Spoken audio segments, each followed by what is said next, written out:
আসসালামু আলাইকুম ওরহমতুল্লাহ। -2 থিওরি 5ই আগস্টের পরে অনেকে শুনছিলেন। আমার জন্য কেন মনে হচ্ছে গত বছর জুলাই আগস্টে আওয়ামী লীগের বিদায়, এবার বিএনপির বিদায়ের জন্য সকলে উঠে পড়ে নেমেছে। আপনারা শখ হত্যা কাহিনী কীভাবে দেখেন, স্লোগানগুলো দেওয়া হচ্ছে যেখানে সরকার আইন শৃঙ্খলা নিয়ন্ত্রণ করে। আরে ভাই, বিএনপি যদি চাঁদাবাজি করে সেটা কি মানে বিএনপির নেতাদের হুমকি ধামকি দেওয়া, প্রকাশ্যে বলা, এটা কি সরকারের দায়িত্ব? আমরা নিরপেক্ষ সরকার, অন্তর্বর্তীকালীন সরকার রেখেছি তো এগুলো করার জন্যই নাকি, না অন্য কোনো কাজ করার জন্য?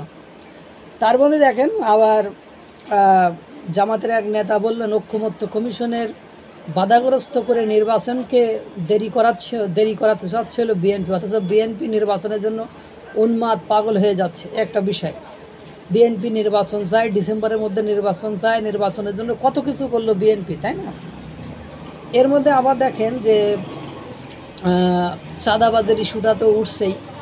এখন ইতিমধ্যে আপনারা জানেন সরকার একটা ইস্যু নিয়ে বিশাল বিপাকে আছে। সেই ইস্যুটা হলো আপনার জুলাই ঘোষণাপত্র, অর্থাৎ জুলাই সনদ।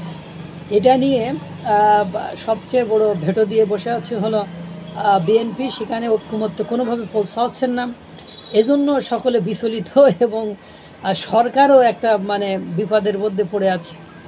এই পরিস্থিতিতে আপনারা দেখেন গত বছর মানে যখন এই আন্দোলন হয়েছিল, ঠিক এরকমই মুহূর্তে ছাত্রলীগের অনেক নেতাকর্মীরা বিশ্ববিদ্যালয় থেকে পদত্যাগ করেছিল।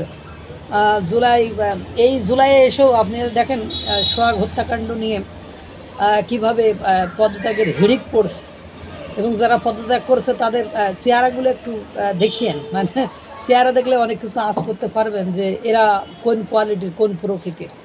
এবং আপনারা দেখবেন এটা নিয়ে আপনার সমস্ত মানে বিএনপি বিরোধী যে রাজনৈতিক দলগুলো আছে তারা কিভাবে প্রোপাগান্ডা নয়, কিভাবে প্রচারণা করছে।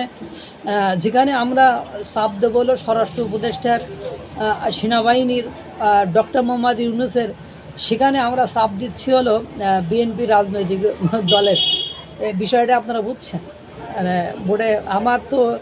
এবং ঐক্যমত্য কমিশন নিয়ে যেহেতু ঐক্যমত্যে পৌঁছাতে পারছে না, সব মানে তারা যে জুলাই সনদ ঘোষণা করে ৭১-এর স্মৃতি মুছে ফেলতে চায়, তারপরে মুক্তিযোদ্ধাদেরকে মানে মুছে ফেলতে চায়, মানে ২৪-এর আগের সমস্ত ইতিহাস তারা মুছে ফেলে ইনডেমনিটি পেতে চায়, অর্থাৎ সমস্ত দায়মুক্ত হতে চায়। সেখানে একমাত্র বাধা সৃষ্টি করেছে বিএনপি। সেই জন্য আমার যা মনে হয়, তার একদিন আগে যখন বিএনপির যুবদলের বিএনপির এক নেতাকে খুলনায় বাসার সামনে গুলি করে তার রক কেটে ফেললো, এটা নিয়ে কেউ আন্দোলন করলো না, মিছিল করলো না, মিটিং করলো না, অথচ এই সোহাগকে নিয়ে এত কিছু হয়ে যাচ্ছে সারা বাংলাদেশে। তাও একটা নির্দিষ্ট গ্রুপ, আপনারা খেয়াল করে দেখবেন, নির্দিষ্ট গ্রুপ দল তারা এটা করছে।